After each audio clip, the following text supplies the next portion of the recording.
been all in my bag. You been all in my business. You be all in your feelings. I've been all in them trenches. I've been all in my bag. Yo, what's up guys? Back on YouTube. We just thought we'd give you guys a quick rundown of our Darkfest week and everything that happened during that time here in South Africa. We've had an absolute blast here, but a wild ride, let me say that. Yes, obviously, some of you guys saw it already on IG. We had some troubles going on at the event, some slight or minor injuries that happened over there, but we're gonna talk about it right now and yeah, take you on board. For sure, and we're probably gonna do it amidst the beautiful Hellsend trail session that Elias is gonna go on. I'm gonna film him and we're just gonna talk about everything that happened in between runs, I would say. Yes, right? DJ session coming up. Get it, my bro. Dude, it looks unreal. They got it super dialed actually. I've ridden the line yesterday and 2 days ago already. And honestly, some really good dirt jumps. Right now it's a little bit gusty. I hope the wind dies down in a few minutes, hopefully. Let's see what we can do. Yes, sir. We've moved over here to the start of the line. You want to talk about how our week here in South Africa started and then do a quick run? So basically we've been here for 3.5 weeks now. And it was super overwhelming on the first day basically. Seeing the jumps in person and everything. Yeah, it's so much bigger in real life than on video. It's unreal. crazy. The first course walk was absolutely mind-blowing. Yeah, I think it took us a couple days to get used to the size of the jumps. Yeah, it's a huge difference, that's for sure. But yeah, the first couple of days we had some good sessions on the warm-up line actually here at the Hellsend compound. Right in the back here. Maybe we put in some clips of that. Yeah, maybe we can find some. Drop. I've been all in my bag. You be all in my business. Know they notice me flexing. Fit in all of my fitness. My chain dance on my head big. My top heavy, I let it down. See me shining, they hating on me. They mean mugging, I let them down. She call me Poppy, I'm popping now. Hoes happy, I'm hopping now. Money talks on the only thing these broke boys should be talking about. They talking greasy, we eating healthy, we getting wealthy. You see the difference. Blew it back and I'm Dude, that was close. I saw you. Dude, that was like 5 centimeters. Dude. So that was pretty cool actually, having a smaller line to warm up and get used to the speeds again. Yeah, it was really nice because it's actually not even that small, huh? Some of the jumps are like close to 60 feet. 60 feet, Yeah. 20 meters, about something like that. And obviously like the first proper jump on the Darkfest line is the biggest jump on course basically, with a 90-footer. But yeah, after having a couple sessions on the warm-up line, we actually went to the main course and tried our first sessions there. I think the first session we did was the step-up session, right? Exactly. That was really sick. It felt really good and it boosted my confidence loads. I remember you being super fast with the tricks on that jump. And Well, same with you actually. yeah, but it was you that did the first flip and stuff, and that was really sick, and that motivated me quite a bit as well. Well, thanks. Yeah, it was a proper session actually. Good step-up session, and you killed it, dude. Like flat spin tables. Maybe we can find some clips over here as well.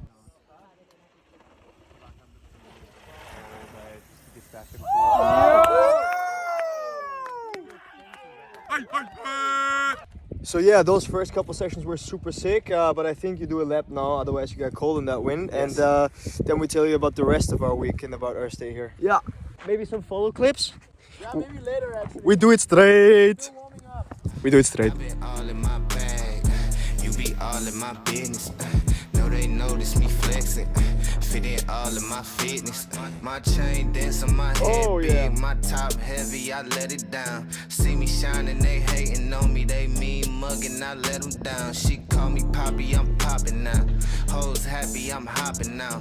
Money talks on the only thing these broke boys Bro, should be that looks talking unreal. about. They talking greasy, we eating healthy, we getting wealthy. You see the difference. Blew her back, then I blew her off. She salty, now she can't be the missus. My partner's country like cornbread. In the city plotting on long bread. These niggas out here going broke, trying to do the shit that they song said. I'm a once in a lifetime. After our first step-up session, we actually headed straight into the main course for our very first try of the 90 footer. Yeah, we were super fired up. Like we were buzzing. Yeah. So keen to get on course. Buzzing, but still nervous. I was not scared, but I had a good amount of respect for the 90 footer because it's obviously the biggest jump I've ever hit. I think it's one of the biggest jumps in the world. Pretty sure about that. But we did a good job, I think. We were fresh in our heads, had a good mental game, and then we hit the 90s for the first time actually. Exactly, and I think that's an interesting topic to touch on. Like, what was your mental game like? How did you get yourself into the mood and into the right mindset to ride these jumps? Well, to be fully honest, I was thinking about the course and riding Darkfest for a long time already. So it wasn't something completely new at the venue itself. But before hitting the 90, I was like in my head, visualizing everything, all the shark fins, all the run-ins basically, and the speed especially. Because you go with about, I would say, 70 kilometers per hour into the 90, and that's like quite a lot of speed, obviously. So not quite as much as into the step up, but yeah, that's even faster. a lot of speed. Yeah. Yeah. So I was very focused on the speeds and as well keeping my front wheel up in the air because everybody told us that the 90 is so big and so fast that you tend to go a bit nosedive for the first time. So I was like, okay, don't go nosedive, keep your front wheel up high and you'll be fine. Yeah, that's funny because I did exactly the same. What was your part actually? How did you approach it? Yeah, maybe that's an interesting one. I was feeling so good on my bike leading up to the event during the first couple of days that we were here, and yeah, throughout the whole time I was really strong in my own head. Yeah. And I would say I was almost like close to overconfident. I was like so keen for that course and to perform on that course. I would say not overconfident, but you were already focused on throwing the big tricks. Not only riding the course top to bottom, which is pretty big as well, but already focused on all the hammer tricks. Yeah, definitely. I was like a little bit further down in the process in my head. I think we have to touch on what happened next basically then, because yeah, Elias went first, he greased the 90 footer and rode until the step up, right? No, till the hip actually. Okay. I did the 90, then the Twisty Wizard. Yeah. A little bit sketchy on that to be honest, and then I braked before the hip. Oh, you stopped before the Yeah, before the hip. and then it was your turn because you were still up at the roll-in. Yeah, I was still up there, and yeah, as I said, I was hyping myself up, full gorilla mode as we always say, and I was ready for it. So I went in, I did the Sharkies, and then I did the 90 footer. It felt so good, felt so nice. It felt kind of easy to be honest. Yeah. Like it felt so smooth, and then I was just hyped for it, and yeah, unfortunately made a little bit of a mistake on the next jump on the Twisty Wizard. Came in with a little bit too much speed, landed far down, and also had a bit of double bad luck in that scenario, I would say, because the bolt on one of the bolts on my swing broke, so my whole rear end became loose basically. Yeah, just washed out. Yeah, my rear end washed out, the rear tire blocked instantly, and it shot me over the berm into the flat. Fully eject mode, as Yeah. bad as it could be. Yeah, it was pretty bad. Whole impact on the shoulder. I was carrying a lot of speed, everything straight to the shoulder on flat ground, and yeah, I knew pretty much right away that something was not right with my shoulder.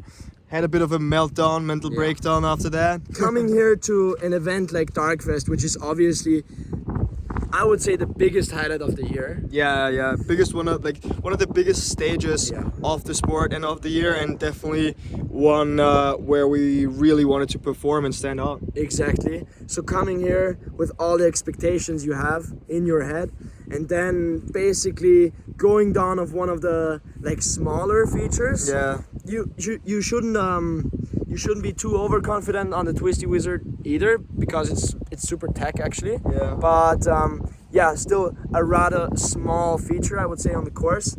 That's a huge bummer, I would say. Yeah, it was And a huge bummer. yeah, It was a and we were heartbreaker. both actually completely heartbroken because we had so many things in our heads planned already, doing crazy synchro shit or trains. Yeah, exactly. So yeah, but honestly, there's always a next time. Yeah, for sure. There's always a next time. How do we move on from there? I was kind of able to like pick myself up pretty quickly and put myself into like a more positive mindset. Yes. We double checked everything, did CT scans, and just made sure that his head was fine, which luckily was the case. And yeah, Daniel did a very well job, I would say, staying positive and already focusing on the next goals of the year, of the season. And like I said, there's always going to be a next time. It's not the last time. Definitely. We're gonna be back for sure, and we're gonna get a lot of shit done that next time. And we've already learned from this experience. I've already learned from this crash, and it's either a win or a lesson, they say, and I think that was definitely a lesson and a bit of a win for both of us still. Yeah. Even though it was a bit of a painful one, but yeah, it just motivates us even more, and we're hyped already for next year. Sure. But I think now we don't want to make it too dramatic. Let's break it up within a couple laps from you. Yes. And then we finish the story.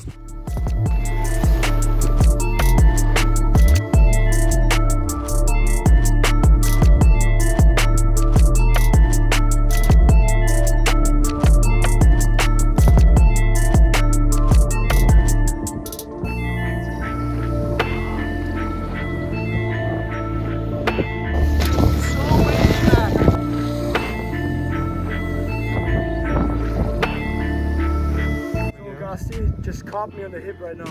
I'm gonna try a track on the last one. Truck driver. All right. Yeah.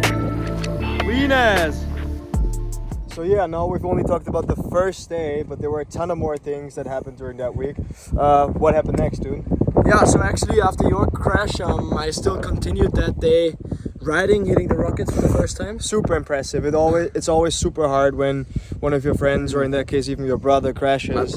My bro crashes, and then you have to like put yourself back into the mindset and kind of like brush it off to be able to perform yourself. Yeah, that was tough. I bet it was tough. But still, after that, even though I knew that you were fucked and super sad actually, I still continued riding, which was good, just to stay in the right zone, I would say. And yeah, after hitting the rockets for the first time that day, the next day was pretty gusty and windy, so nobody could ride at all actually. And after that, I had the first proper session. We started hitting the 90 again, and after the second hit, I think, I popped the lip of the Twisty Wizard, which is not good. You don't want to pop this. Instead, squash it, so just race it. And I did the opposite and just went too deep, too fast. And in my case, it didn't end up that badly as Daniel's, but it was still a big crash actually. And I even got it on the GoE. We have some insane footage of that one that we have to put in right now. Yeah.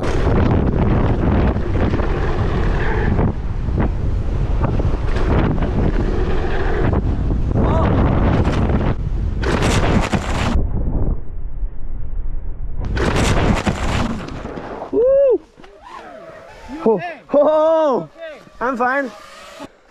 Fuck! I thought you were getting. I thought I was getting fucking. Dude, you're gonna run me over. I was too fast. Dude, I did the same last year. I came into here too. Fucking got it on the goats, didn't you? What a clip. I'm just super glad and happy that I didn't take out Hodgie, because he was standing right there and I almost took him out completely. Insane one. Like full tomahawk style, and just I was so glad and happy that nothing serious happened. I busted my knee.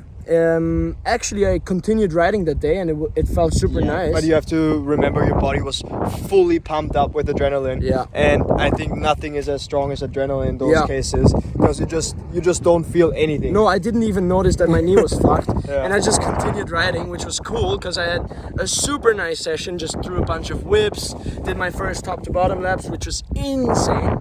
Absolutely insane.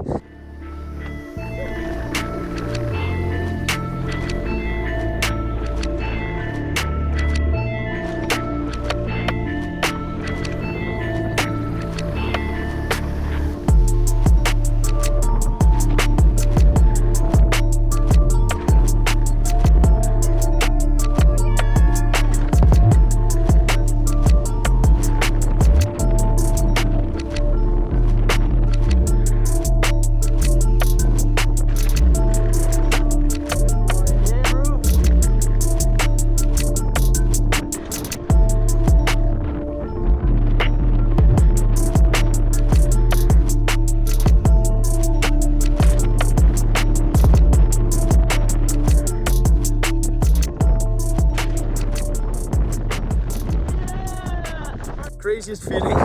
But after that session, actually, my knee started swelling up super badly, and 3 or 4 hours later, I just couldn't walk anymore.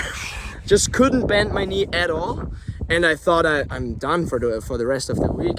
So I started with a lot of physio and a lot of rehab in the pool. And then over the days, it got better actually. Exactly, that was super impressive. And at that point, we were both trying to come back because, I never really gave up during the week. I always told myself that there might be a chance for me to pull it off, to get back on the bike and to at least do a couple of the things that I had planned to do. Oh, actually, I need to interrupt you. We didn't even say what happened to your shoulder. So Daniel actually tore his ligaments in his shoulder. Yeah. So it was completely separated. You can still... Yeah, my bone was sticking out, or still the is sticking out. collarbone. Yeah. Separate, like I tore a couple of ligaments in my shoulder. But yeah, also me right away, I went back into training and like trying to move my arm around, trying to get some blood flow in there to like really boost the recovery. And yeah, during those couple days when we were both out, we were both just trying to like get back on the bikes as soon as possible. And then on Friday, I tried to come back on the bike. I had my shoulder fully taped up and popped the painkiller, and I tried to get back on the jumps. I did the first couple jumps of the Hellsand warm-up line. Those felt kind of alright. And then I moved over to the main course, did the shark fins there, and then I tried the step up. Went a little bit deep on the step up, which usually wouldn't be a problem at all.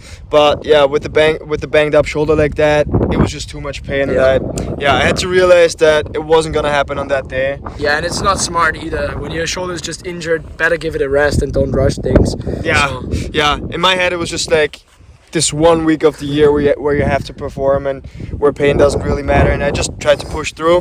But yeah, didn't really work on that day, and then there was only one day left. That was the public day, Saturday.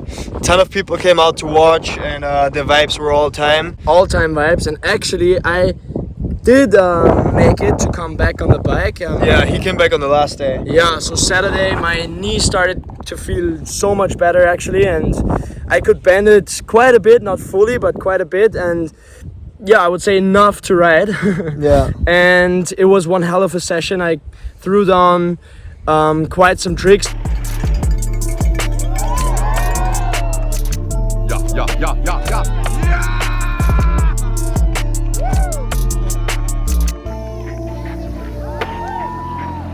I was just so happy to be riding the event, to get some clips and enjoy the session with the boys and the girls actually, who absolutely killed it this year. Oh, the girls Big killed up. it. Everybody that was here absolutely destroyed it. for sure. Huge props to everybody that was here, and yeah, you guys rocked and you guys absolutely performed. For sure, that's for sure. And the girls definitely pushed the sport into, they pushed it to a new level, elevated it to the next stage. So Saturday was crazy. Good session, crazy party. No, you cut things short here, because this man came back with a fucked up knee in that sense. And after doing a couple step-up hits, you went down to the rocket launchers and did some sick-ass lines down there. Linking slopestyle tricks on the huge rocket launchers is super impressive. I was super stoked to watch it with my own eyes, to film you, and feel a little bit of your emotions myself. And that was cool actually. So yeah, watching you do those things and do those runs almost felt like a win to me, and was really, really, it was super sick. Saved my week in a way. Yeah, mine too actually. So just one line in particular that was pretty cool was the flip sui on the first rocket and the flip tuck on the last one. Yeah, let's put that in for sure, huh?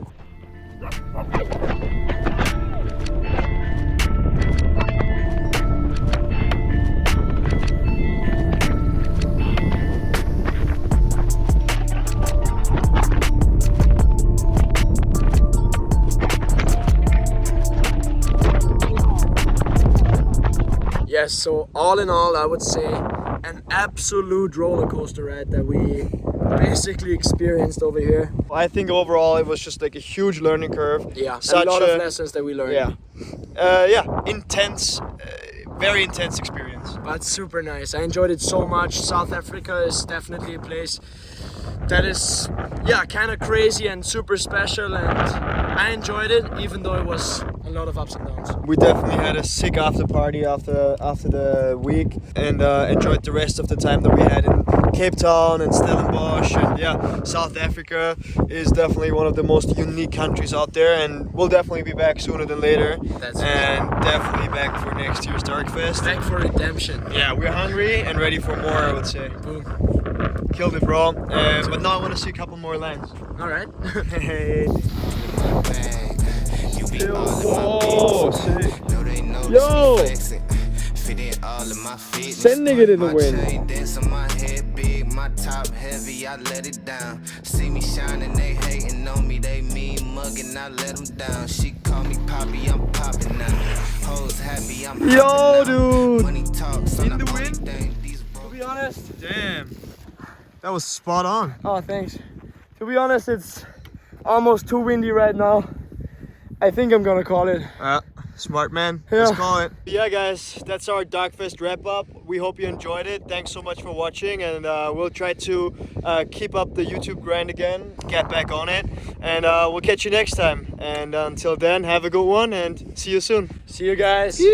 Almost forgot how to do that. She call me Poppy, I'm Oh, popping fuck now. no. Hoes happy, Hey, I'm don't hopping trash now. it, bro. Money talks on the only thing these broke boys should be talking about. They talking greasy, we eating healthy, we getting wealthy. You see the difference. Blew her back, then I blew her off. She salty, now she can't be the missus. My partner's country like cornbread. In the city plotting on long Get off bread. my vehicle. These niggas out here going Verrückte. broke, tryna